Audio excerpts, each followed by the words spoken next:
நீங்களும் கல்யாண பொண்ணோட என்ட்ரிய சிம்பிளா பண்ண போறீங்களா? போச்சு போங்க. பின்னங்க இவ்வளவு செலவு பண்ணிட்டு கல்யாணம் பண்ண அப்படியே விட்டுறதா?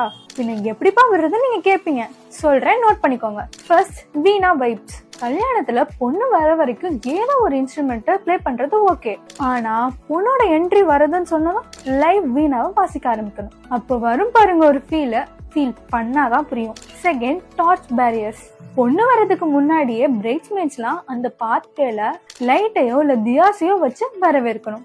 இது பார்க்கவே செம சினிமேட்டிக்கா இருக்கும். Third, floral tunnels. கல்யாண பொண்ணு உள்ள வரும்போது ஃப்ளோரலா டெக்கரேட் பண்ண ஹாஃப் டனல ஒரு 4 பேரு அதை புடிச்சுக்கிட்டே வருவாங்க. அது பார்க்கவே ராணி மாதிரி இருக்கும். Fourth, dance walk. ஸ்லோவான ஸ்டெப்ஸ்ல சாஃப்டான பீட்ல கல்யாண பொண்ணு அழகா டான்சஸ் கூட்டிட்டு வருவாங்க. Fifth, flash mob. இதுவும் டான்ஸ் மாதிரி தான், ஆனா கிரவுட்ல இருந்து குரூப் ஆஃப் பீப்புள் டான்ஸ் ஆகிட்டே பண்ண கூட்டு வருவாங்க.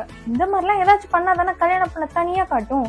அதனால கல்யாணத்தை எவ்வளவு கிராண்டா பண்றீங்களோ அந்த அளவுக்கு கல்யாண பொண்ணோட என்ட்ரியும் கிராண்டா பண்ணுங்க. டவுட்ஸ் இருந்தா நட்சத்திர வெட்டிங்க கான்டாக்ட் பண்ணுங்க. நினைச்சு பாருங்க, உங்க பட்ஜெட்குள்ள பிரம்மாண்டமான கல்யாணம்.